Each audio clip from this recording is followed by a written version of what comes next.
Good afternoon. This is Marcie Hill, and today on What Matters to Miss Marcie, I am talking to two fabulous lady DJs, Miss DJ Tone and Miss Fathom DJ. And how are you ladies doing today? Great, thank you.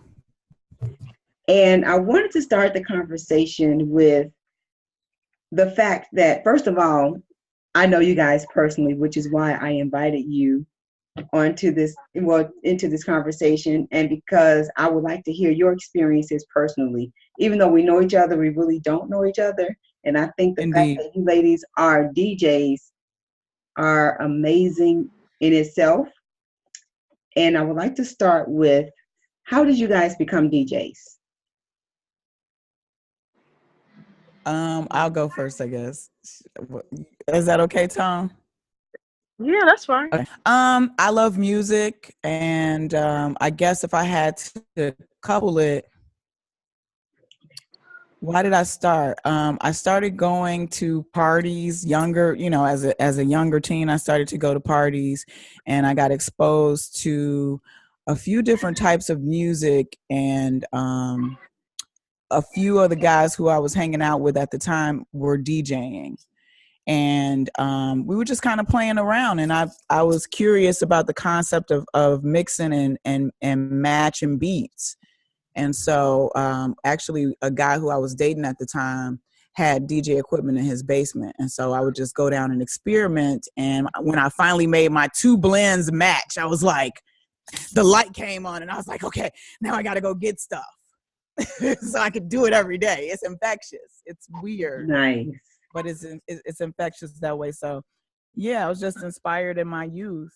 And I guess at the time, the culture, the essence of hip hop was really kind of spawning. And so like the dance movement in Chicago was pretty popular, but you had to have somebody who had equipment, and that was a sacred space. At that time, it was very few people who had turntables and mixers and things back in 1802.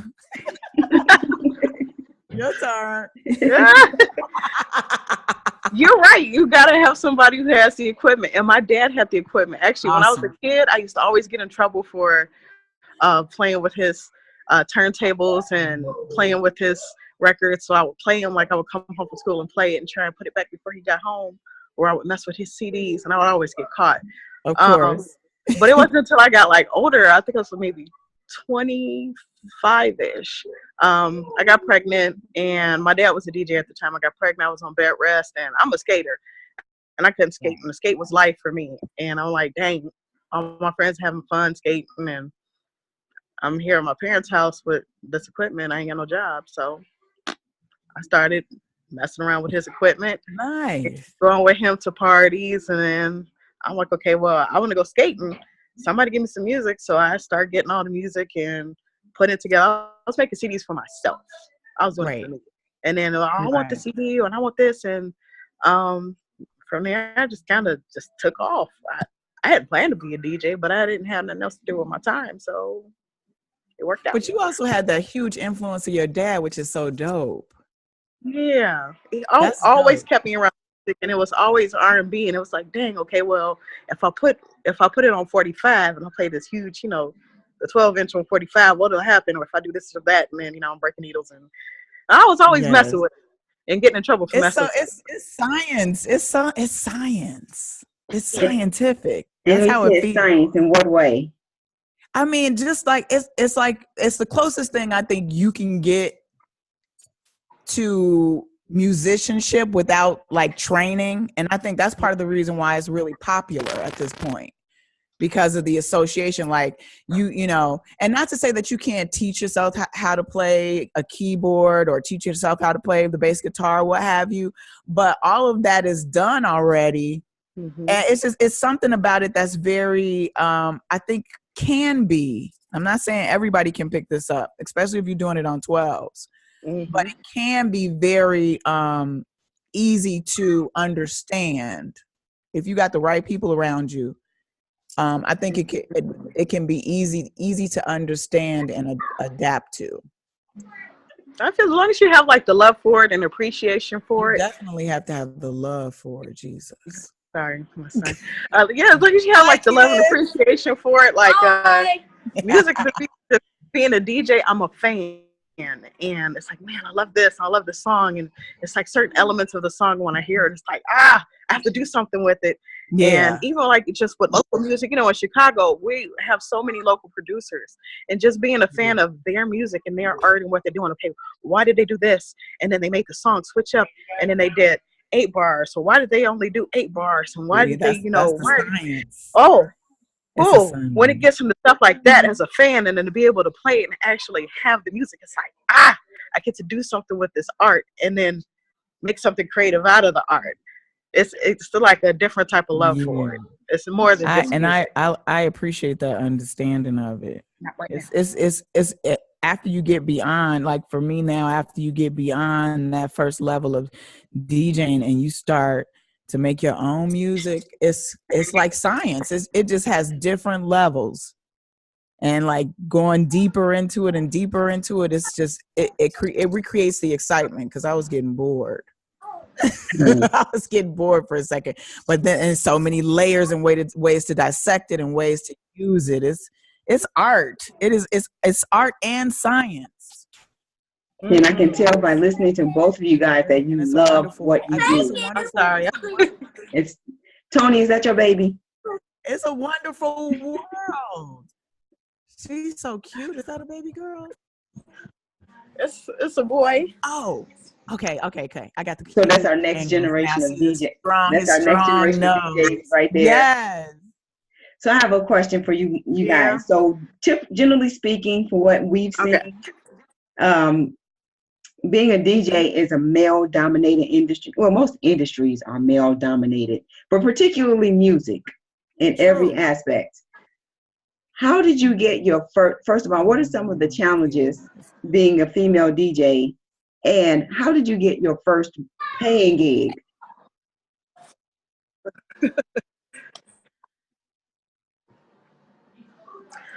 Some of the challenges, I'll tackle that one first, because I felt like that's a lot. There are a lot of challenges just being a female and being a DJ, especially in the male-dominated industry, because a lot of men are intimidated by us.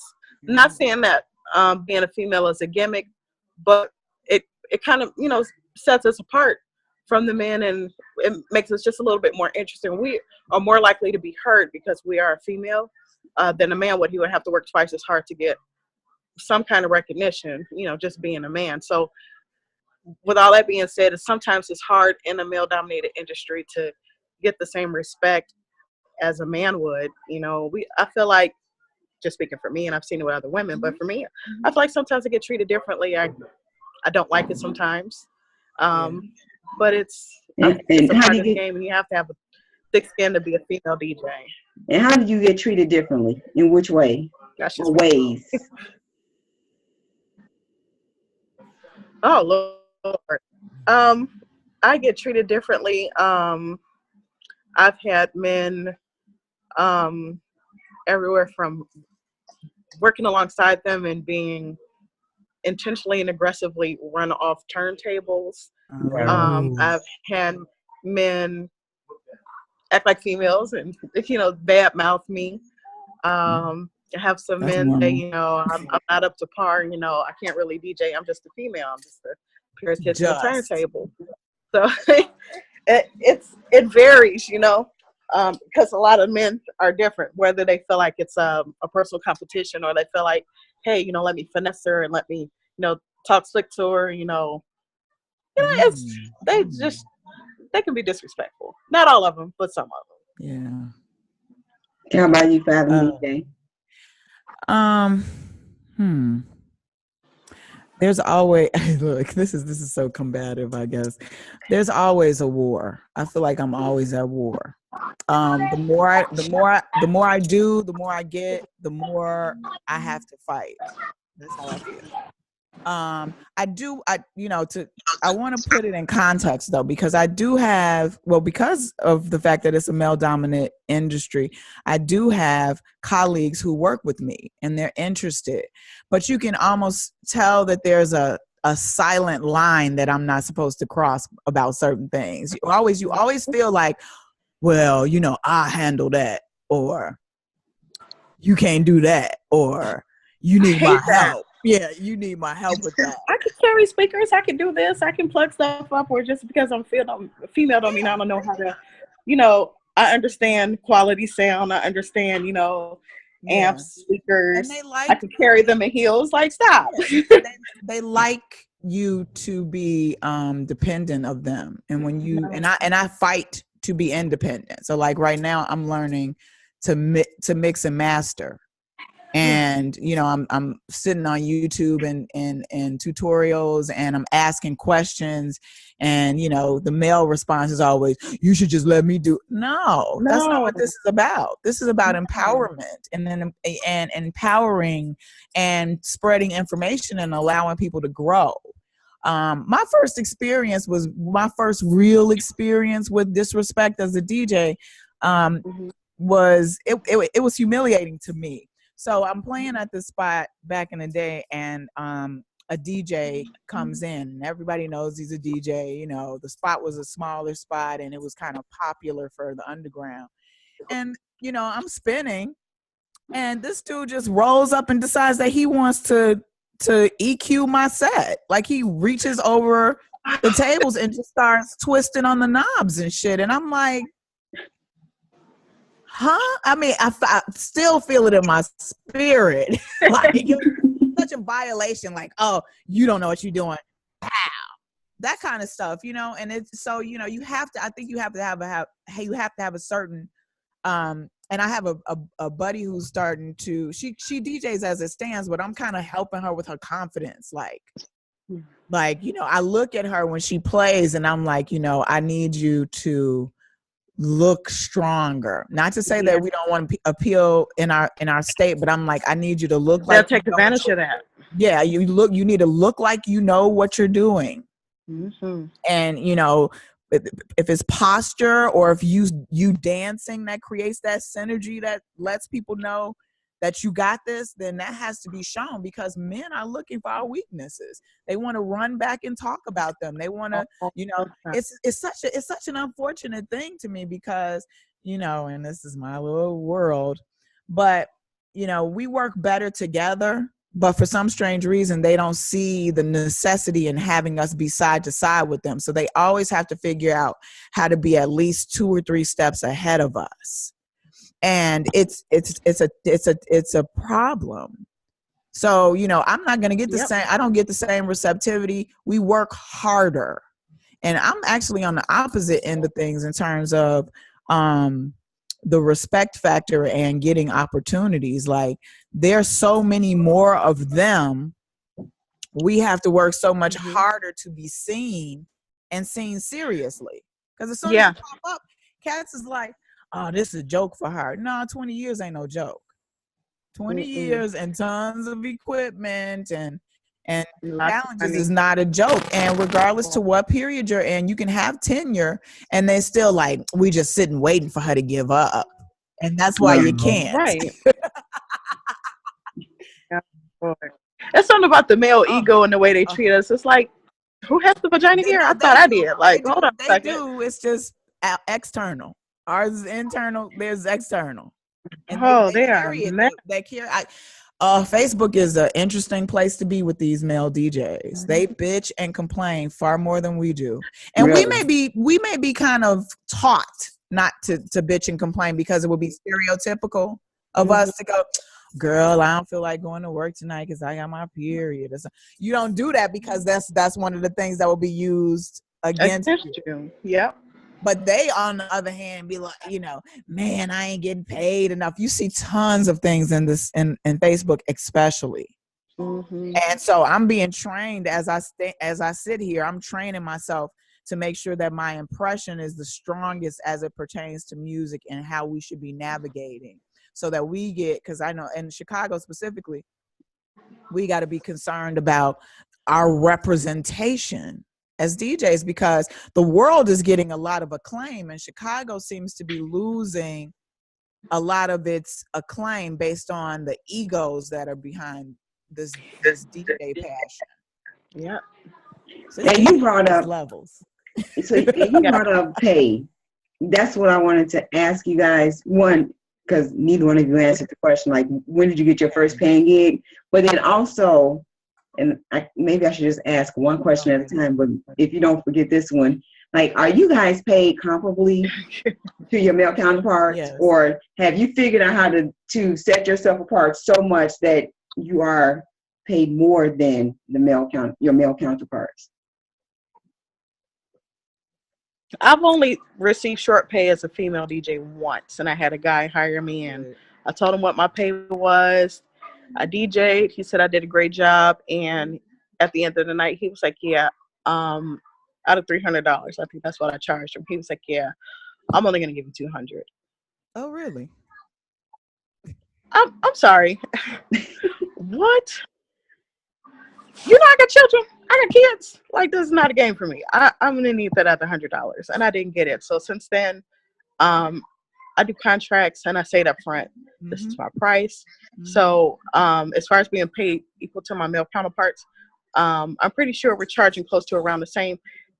Just as a working mother, if my dad had to teach me this, because he's like, stop selling yourself short, charge you, don't charge, and stick to it. And so my father's always taught me that, be independent, don't depend on anyone else to do anything, and charge your price, don't sell yourself short. So if I don't get X amount of dollars, I don't do the party. I'm just not coming out straight up. So and I'm not going to accept any short pay. I can't. Or do you get all your money up front, or do you get half in advance, and then half the day of? How do you charge your clients? It depends. If I know you, then I don't mind you paying me later. But if I don't know you, or I don't trust you, you got a reputation, I need it in contract. I need it written with a 50% deposit, and then paid up front. Good deal. Okay. Yeah, 50%. I don't know. I don't know what men are charging at this point. I know that I think at this point, people understand, based on the conversations that I've had, that I have a questionnaire and I have invoices and I require a deposit. That is probably considered difficult at this point, especially as it pertains to like local promoters. But the business is so shady, in a sense, that they will stop referencing you if they find you to be difficult to book. But you have to create some kind of regime, and you have to create some kind of protocol so people understand across the board. I think it sets your level of professionalism where it needs to be, so people know what they're getting in your intent. Having said that, most of the cats around us aren't doing those things. I think, and some of them can afford to not do it, but I mean, if you're going to be a businesswoman, you have to do those things. You have to protect yourself. You definitely do. I don't know. Like, I know on a local level, we have, there's always someone asking to come out for free. I think I DJed the first time I actually DJed in public. It was like me opening for a party. So there was like a crew that was coming to set up, and then the party was happening after, and they had a bunch of DJs. So I played the before. I think that was the first time that I DJed and there was no pay. After that, I got a residency, and I was paid what I thought was decent at that time. So I can't say I don't have any opportunities at this point where people are like, nobody asked me to play for free ever anymore. I think we've gotten to the point where it's spread enough that people know, do not call Fathom because you're going to have to pay her. And I think it's important to note, on a commercial level or a corporate level, I think people do have expectations of what they're going to pay you in general.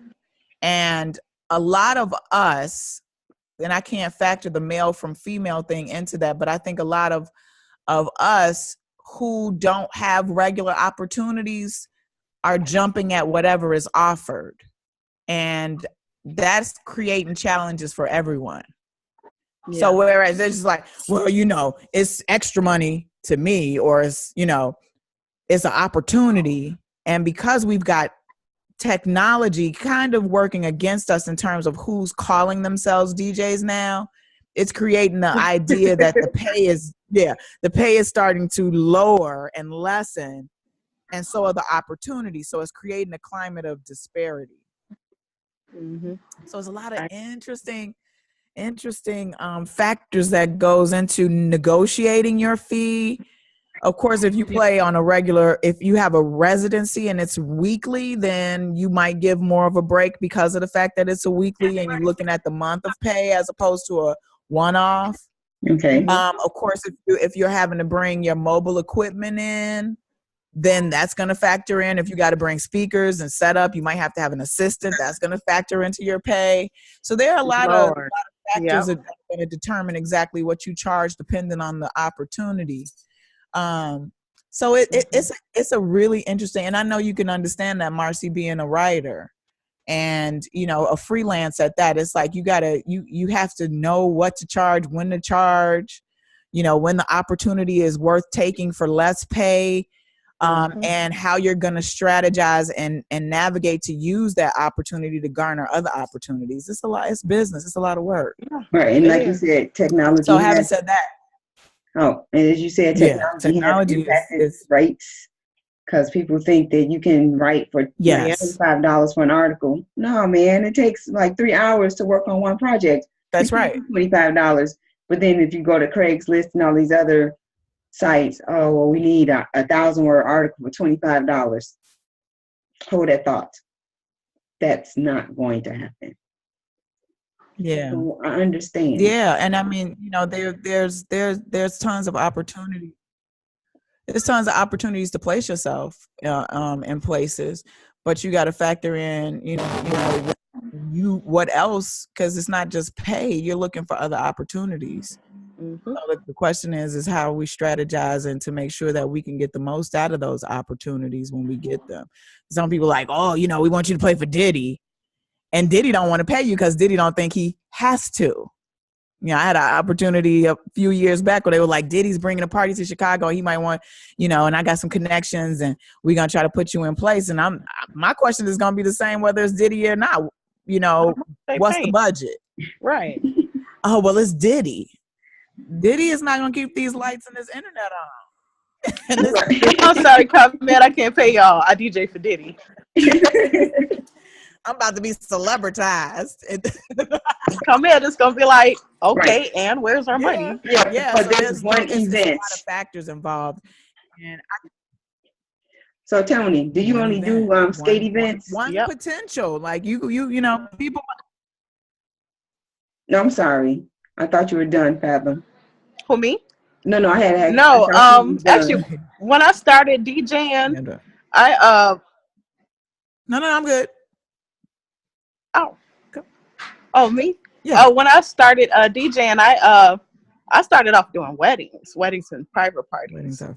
Because at the time I couldn't really get into the rinks, and that's a whole other story in itself. I couldn't get into the rinks because there was too many DJs, not enough sessions. So I started doing weddings and anniversary parties. So I'm like, okay, there's more than one way to skin a cat. So I want to DJ, and if this is what I'm gonna do, I'm gonna find a way around. So my dad was doing weddings, and I started doing that, and anniversary parties, and introducing me to people. So that's how I got my start, really. And those were my first few paying gigs, were doing weddings. And then because I couldn't really get into the rink like I wanted to, I would open up for a DJ at the rink, but it wasn't my session. I wasn't getting paid. So I'm like, if I'm not gonna get paid, I'll do what I want to do. And I created my own lane. Oh Lord, it's almost like 8 years ago. I started. This was back when internet radio was starting to come around. Mm-hmm. So I would do Ustream radio, and I remember my son was a baby, and I was doing Ustream. I would set my camera up, and I would DJ, and I have my daughter on my lap and my son laying in the bed behind me, and I'm feeding her Cheerio and DJing at the same time. And I would do it on the internet, and that's how I actually built my brand and my audience. It was like, you know what, if I'm gonna do this and I'm not gonna be in the rink, and I couldn't get residency. That's what I wanted. So I'm gonna do what I want to do. I'm gonna create my own lane. And I started doing Chicago skate radios every Wednesday, and I would cater music to Chicago since I'm not in the rink.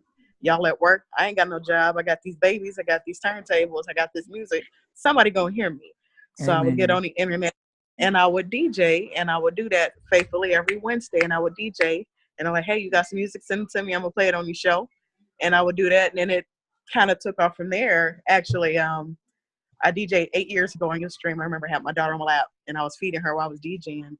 And on Facebook, somebody chatted, hey, I want you to come to Atlanta to DJ. I'm like, anyway. And so, I'm still DJing, feeding my daughter, trying to keep her from crying, baby sleep in the back, and I'm DJing. And she said, send me your mixtape. I'm trying to go to Atlanta. You see these babies? I'm trying to DJ right here. I can't even leave the house. No. And I didn't send her my mixtape. I didn't send it to her. And I just kept DJing, and it was whatever. And fast forward to like maybe 4 years later, I'm playing her main event in Atlanta. So that was my end. That was my residency. I created my own lane because I couldn't get what I wanted. So I used the internet, and I use Ustream, and I got a DJ. Somebody gonna hear me. Somebody gonna hear me today. So that's how I got my start. Yeah. How did you finally get into the rinks? When Ustream, actually, a lot of people talk bad about, I had somebody make the comment to me, yeah, I can't hire you for my party because you're just the internet DJ. Well, I'm sorry. The internet is how I got, but that's how you met me in the first place, is through the internet. So, I'm not gonna, at first I took it as a gift, but now that I think about it, I'm okay. I got into the rinks because of Ustream, because of me being an internet DJ. Because first it started off, it's like, okay, we want you to come, and because people watch your show, and I had viewers, and I had people that tuned into me that wouldn't necessarily have seen where I was at. So I would go and I would set up at the rink or at a different location, and I would DJ there, and people would tune in and listen. Nice. And I got into the rink because it's like, okay, well, I want you to bring Ustream, and I want people to see my rink. Well, I want to DJ too. I'm not just a Ustream DJ. I can actually DJ. And eventually they started listening to me and let me get on a DJ. And I still didn't get residency in my own state, but I was able to travel outside of Chicago to DJ in Atlanta, Dallas, and other cities. Awesome. So I didn't get residency actually until February of this year. And I've been DJing almost 10 years. So could you guys explain what a residency is, please? It is a residency is your home. For residents have like a weekly gig, right? Yeah. Because I actually didn't get residency until residency is where you February. DJ. I've been wanting for a while. Monthly or weekly, or some folks have daily, spaces that they DJ. So your residency is your home venue where you play on a regular basis. Like a doctor has a residency. Right. Use the term residency. I was like, oh, that's professional. Well, some people call it DJ gig, your gig, your weekly, rotation or whatever. But yeah, residency is your home base venues. Yeah. So yeah. I've always admired DJs who had like a weekly residence. It's like, I want that. You agree. It can be challenging. It is, and you know what I will say, versus residency, I've enjoyed my freedom 5 years. So nice. I have my freedom to get out there and do the mobile gigs and not actually be tied down to one location. I like the balance of it. I definitely feel like respectfully, people get the seriousness of your craft when you have at least one residency that you consistently promote. Whether it's in your city or if it's something that happens on a occasional but like consistent basis when you're traveling. I think it's important to have something that that strikes that you talk about in terms of DJing on a regular basis. It creates, like today, I normally work 3 times a weekly. And then I have a 4th thing that I do once a month. Okay. Today, I'm not feeling it today, but it's my work, right? So I'm gonna get it together and go and play these. And normally, once I get there and I get into my music, the music inspires me, and you get past whatever it was that you got to get there. Right. It's important. It's important. It's important to have at least one or two, even if it's your podcast that you're talking about weekly. The consistency upon which you work is going to determine how seriously people take you. Yeah. So like that's key. Like when I think the most interesting point about what Tone said that I think it has to be said is like, it's a tool for, like, there's this oversaturation of DJs who are spinning on Facebook Live. And I feel like if you do it too much, then it becomes, it weakens the whole. Yeah. Like we got people who we have people who don't have gigs outside of the internet, and they need a crowd. And I totally get that desire to play in front of people, but it's so many now that you're like, and people, I think it lessens the value at this point. We have so many folks go from room or live stream to live stream and just watch people play. And so they have expectations now as an audience. Like if you come in, you might have a day when you want to play all steppers. Yeah. And your crowd is like, the people in the room are like, I want to make requests like, hey, this is a service and it's a promotional service. And this is what I'm feeling. So I need you to be receptive. But the levels of demand are so great. They like, well, I can hop from room to room and I can get my requests made and I can clean my house to your mixes and I can do all of this stuff. It's interesting, girl. It is. I'm glad I got it done. When I did it, it was when nobody was doing it.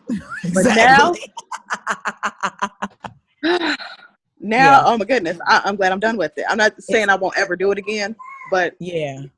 And we have, I mean, and because the portals are like social media every social media platform has a live stream now. So, you got DJs popping up on every live stream. It's interesting. Look, it's getting long. Yeah, I'm okay. Marcie, I did what I need to do. I've been heard. I'm good.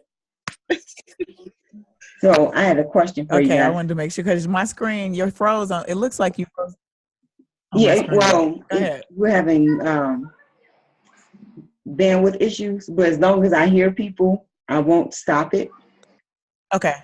Yes, so on my end, I had Tony for like 2 minutes, but I heard your voice, but then Tony chimed in. So if anybody watched from the beginning, they know the voices by now. So I'm still here. Okay, cool. So go on. What do you think you guys bring to the industry as female DJs? Because we have our different flavors and things and we already know outside of the testosterone. What do female DJs bring that the men don't? I think okay, so here we go. I think it's a personality thing for me. I think DJ is like one DJ is like a Nike, another DJ is an Adidas, another DJ is a Puma. It all depends on, I'm an Adidas girl. I think it depends on what you're in the mood for. But like for me personally, I think just personality. I bring a little bit of fun when I'm a little less. So I guess it all depends on what you're in the Puma. Case where it's what you in the mood for. Okay. I think we're smarter than them. I'm sorry. I think we're smarter than them. I do. I do. I apologize. I know. I do. Especially like today, even I noticed some of the interactions that I've had just this morning. I was just like, okay, here we go with another male trying to tell me what to do, and he's not smart about it. Like, I think that's where the balance comes in. Like when you consider the mind and the brain and the brawn, I think they move from a space of brawn. So it's always pushy and aggressive. We're in the brain, so we're more strategic. We're more strategic about how we're going to move. And I think that's what I'm seeing in my interactions with a lot of these people on Facebook. Like I had a conversation with a DJ yesterday who is not being acknowledged for his contributions during his period. And so he's angry. So he pops up and makes the statement, and he's like, if you buy from this store and this store in the 80s, then you're not real. Wait, I hate those topics. I hate those discussions. Fathom, I had a break in what you were saying. Could you repeat your last statement, please? I had an interaction yesterday with a DJ who is it. I actually want to say that he's retired, but not. He hasn't stated that he's retired. He's not, this is what we'll call it. He's not active. He's not active. And so a lot of those DJs particularly are on Facebook, and because they're not active, this is where they retreat and kind of complain and whine. Okay, see, yeah, I was looking for another word. No, they don't. They complain and they whine and expressing their discontent. Oh, that yes, it's so politically correct. So, I was about to say, that's so politically correct. You know, so yesterday he pops up and he makes the statement. What he said was, he said us real DJs bought records, and he named 6 or 7 record stores, and then he put in the 80s. And so, you know, my first reaction is always going to be, mind your business, girl, mind your business. Don't get caught up in the mess. And so, and of course, because I'm sensitive and I'm interested in making sure that the representation that people see of others, because we have all different opinions, needs to be expressed so that it creates thought. Because because I like something you say doesn't mean that I necessarily agree with it. And I think the dimensions need to be expounded upon so people get it. So I walked past it visually, just visualize me looking at the post and going, I'm not doing that. So I kept walking.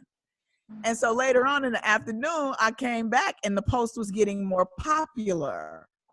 And I was like, I gotta, first of all, I'm gonna go through the comments. So I went through the comments, and another female DJ pops up and she says, so I guess I'm not real. So I liked hers. Then I came back and another DJ says, define real. And then I was like, I gotta go. The flag is up. So I'm like, I said, real. I said, okay, so let me get this straight. If you didn't buy records from these particular stores and you didn't do it during this era, then you're not a real DJ. That's what you're telling me, that all the other people who started after the 80s are not real. And so, of course, he skated around those issues. So, and I had to kill it. I had this whole dialogue, because I'm like, you have to change your mentality because you represent us. So there was a whole dialogue, and I came to the conclusion, once again, that we're smarter than them. And that's where the threat really lives. That's where the threat really lives, because if you're articulate and you can cut through the bullshit, then that means that you're not intimidated by the bulk of them. And there is a bulk of them. And I'm like, if I don't speak as a woman who does this, and I don't speak as someone who is intelligent who does this, then people are going to assume, well, there are a lot of people who may be hurt by that sentiment, and I couldn't allow it. I'm on a mission, in a sense. I'm like, I have to make sure that I try to, as much as I can, give a decent representation, a professional representation, and to inspire and encourage those who are going to see all of this madness and complaining, that there's somebody who's not doing that and who's trying to persevere and continue to create a different representation. So that's one of my missions at this point, is to continue, firstly, and the secondly, inspire people who are serious about the craft to pursue mentorship, serious about the craft. So when I go to these spaces with these men, I'm always like, they're not smart. They're not. They're not. They're thinking physically.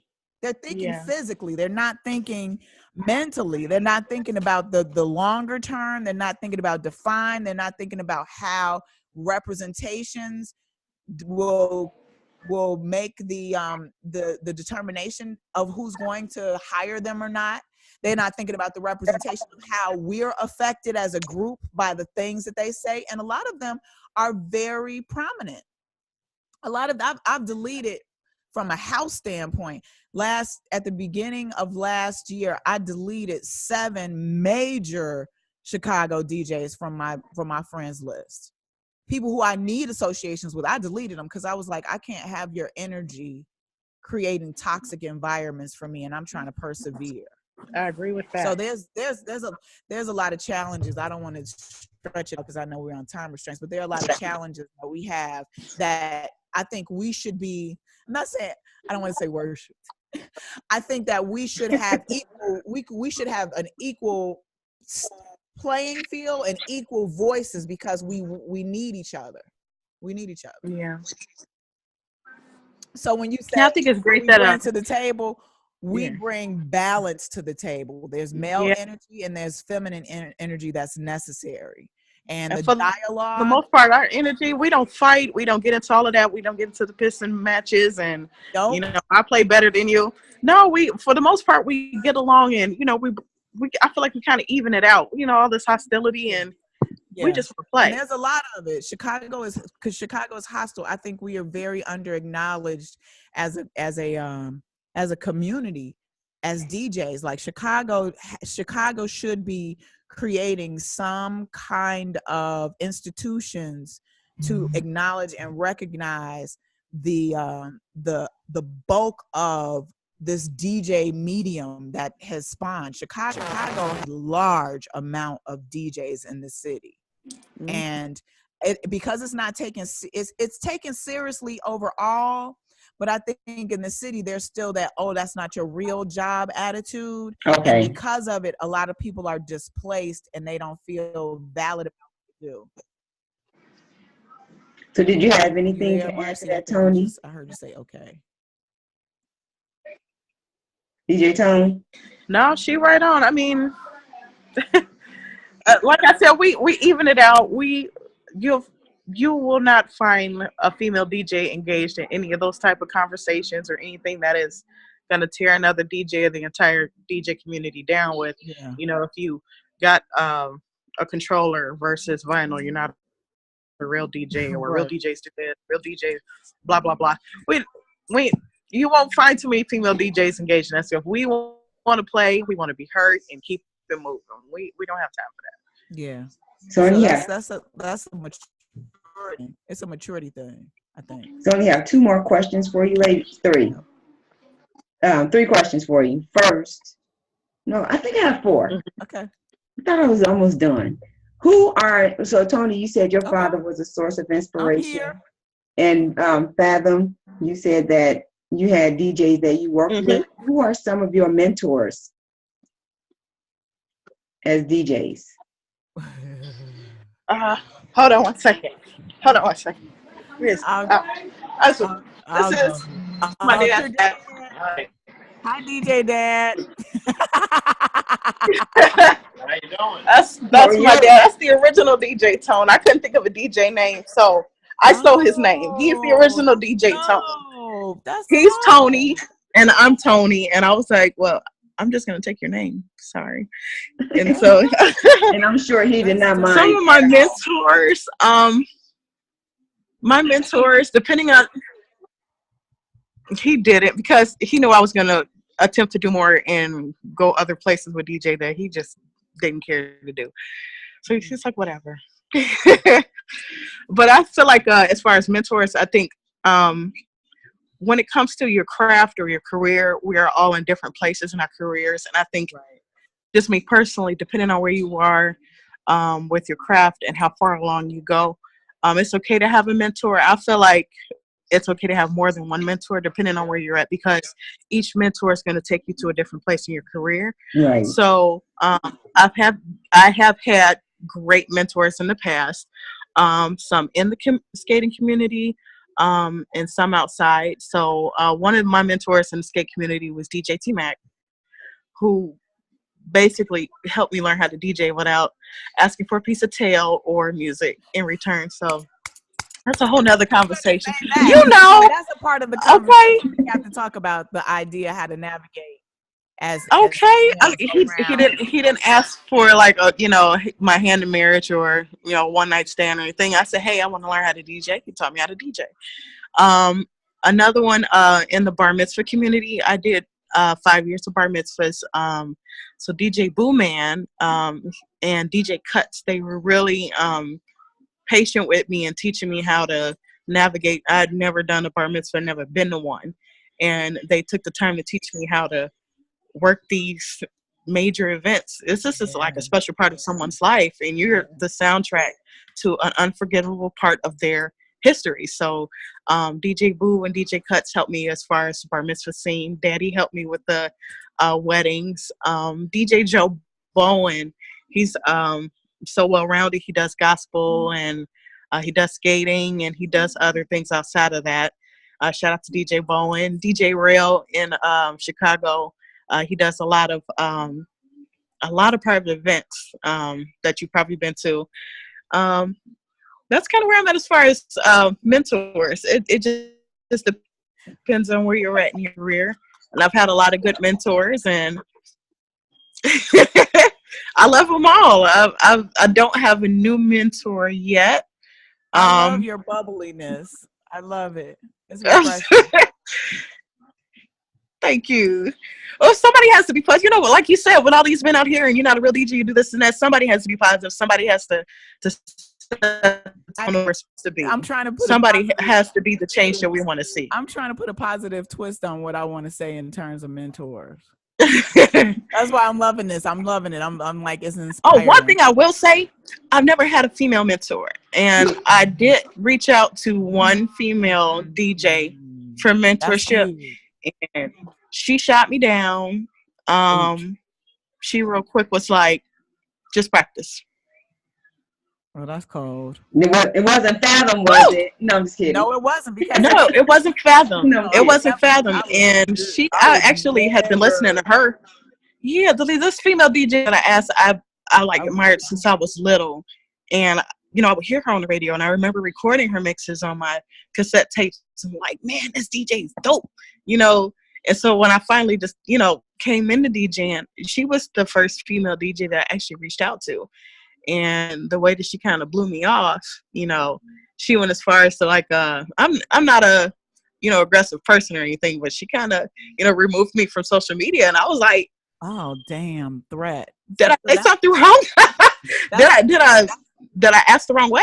That's the other side of it, is the threat that we have of intimidation against each other because of the fact that, because if you are a female, you might want to be, and I think in terms of race, we also deal with that. You might want to be the only Black person or the only female DJ. And so but we all can eat.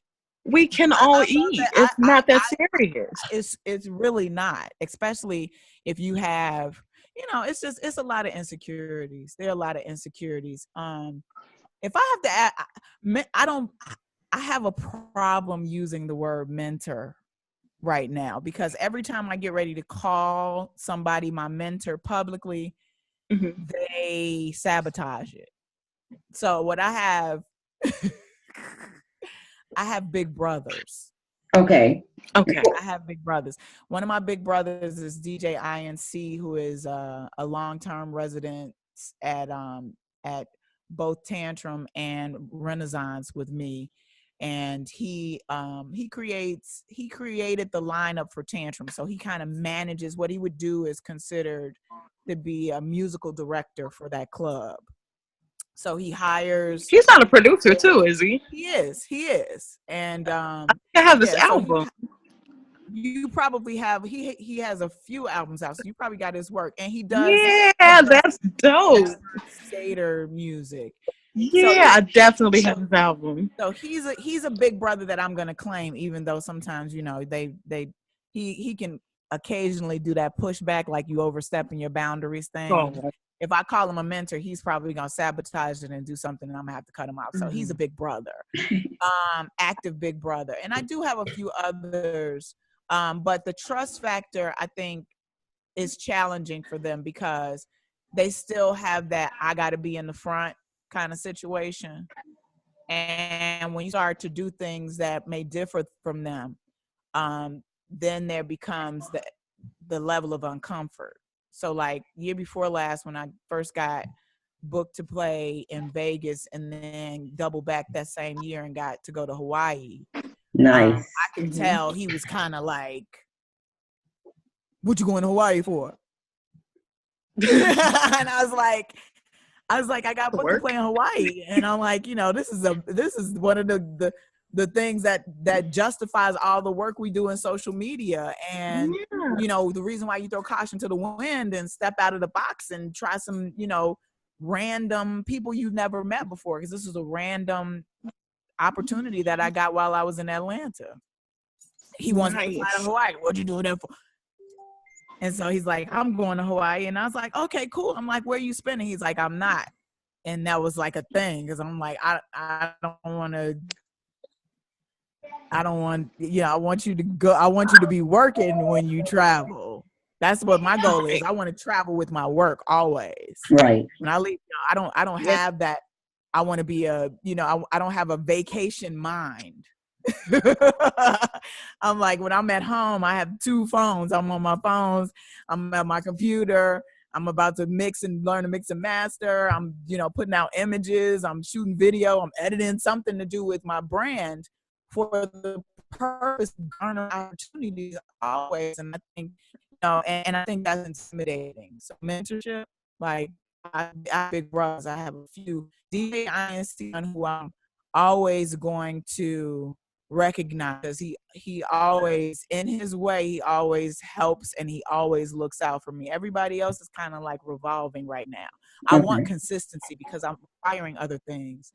I need mentors in other genres, business wise. Like I need a mentor who owns a venue because I have aspirations to own a venue.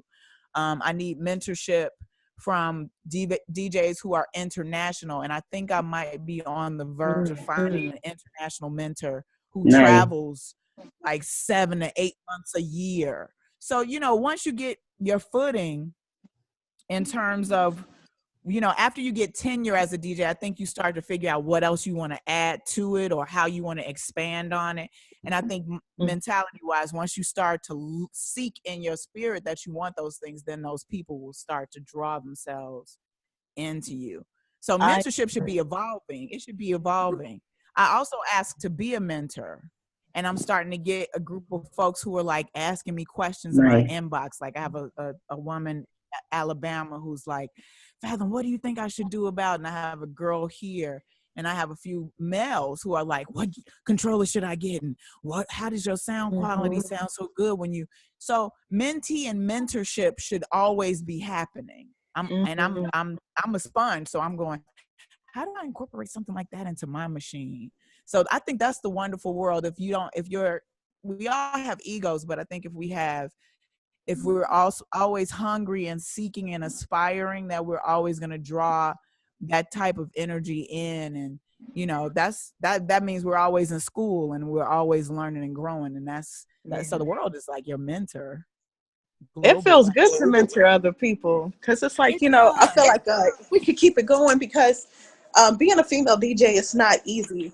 It's not easy. And then to be able to help someone else or to kind of undone what was done to you. I feel like my whole thing is I just want to be positive, and any negative experience that I may have experienced as a DJ, if I can kind of counteract that and show someone the right way to do something, or show someone that I'm not here to cut you down, or I'm not here to aggressively run you off the turntables because I think that you might show up and be better than me.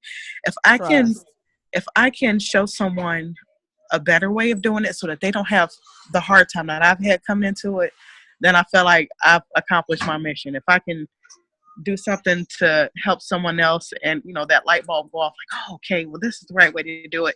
And use it and create something different. And then they can shine and they can be great off of that. We need that. I'm happy with we that. need that kind of transparency, and that's what pushes me as well. Like, you know, the challenges. I'm like, I go live on my fan page to talk about the challenges that I have and to encourage people to keep pushing in it. You got to keep pushing. You know, if you love it now, and that's where the question becomes real. Like, how much do you love it, and how much of an ass kicking are you gonna take to continue it? And we take, I mean, it's a lot. It's a lot. It's a lot. I'm grateful for where I am at this point, because I think when you get to the later 30s, early 40s, most people have thrown in the towel. Like, oh, I got to get a real job to maintain, or, you know, not to say that we don't have other streams of income to you know, to help continue the path, but most of the people that you're seeing around us who are not aspiring to continue have created bitterness because they shut down. Like, oh, I got to get a real job, I got 3 kids, or you know, my DJ. I've fallen prey to that before, and I'm like, you know what, I got kids, I need to quit. But but you don't have to quit. No, but that's the thing that I was trying to tell people last night. I'm like, you don't have to quit.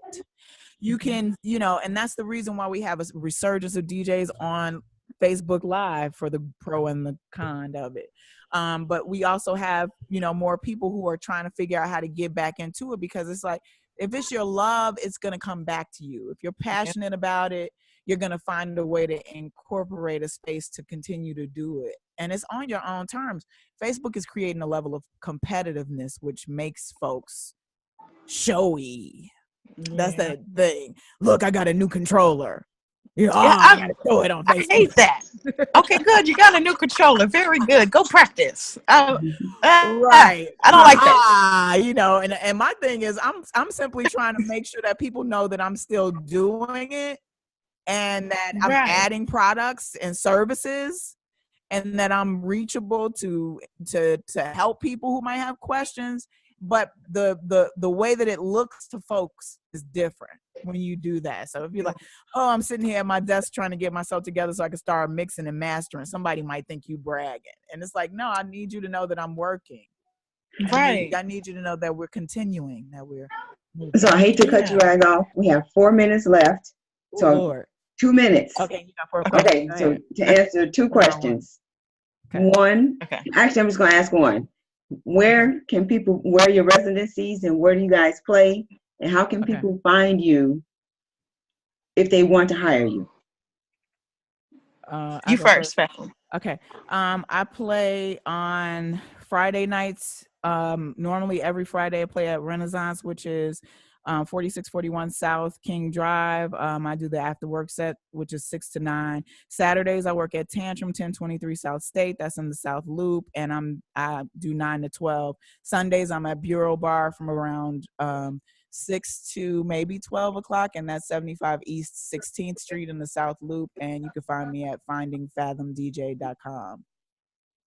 Dope. And then for me, every Monday night I'm at the Rank Fitness Factory. I think it's 1155 East 87th Street. That's on Mondays from 8 to midnight. That's my only residency, but you can definitely catch me on Facebook, on my Facebook page. Tony Stanley is the name, legal name. But I'm in other states too, so just catch the flyer or catch me on Instagram, and I'll see you when I see you. Yay. Okay, well, I'm about to wrap this up. Thank you for your time, ladies. I enjoy learning more about you guys. And if you guys want to have another conversation or navigating the industry, actually, I think you guys should actually do a webinar and charge people for it. That's what I think. You know, if you just want to do an intro conversation, to say these are some of the challenges, and then to learn more, here's our webinar, our training. Come here, let's talk about it, and then we can do that. That's inspiring. That's very inspiring. I'm game. We definitely need to stay connected, Tone. Most certainly, because yes, it was so nice to meet you. Very nice to meet you as well. We definitely need to stay surrounded in energy like this. And I think you guys should meet for coffee and invite me, depending on the day. Starbucks. Yes, let's do it. I'll do that. I'll buy a mean cup of Starbucks. Okay, ladies. Well, you guys have a wonderful day, and thank you so much for your time. So much. All right. I'll talk to you guys Thank you. soon. All right, take care. Bye-bye.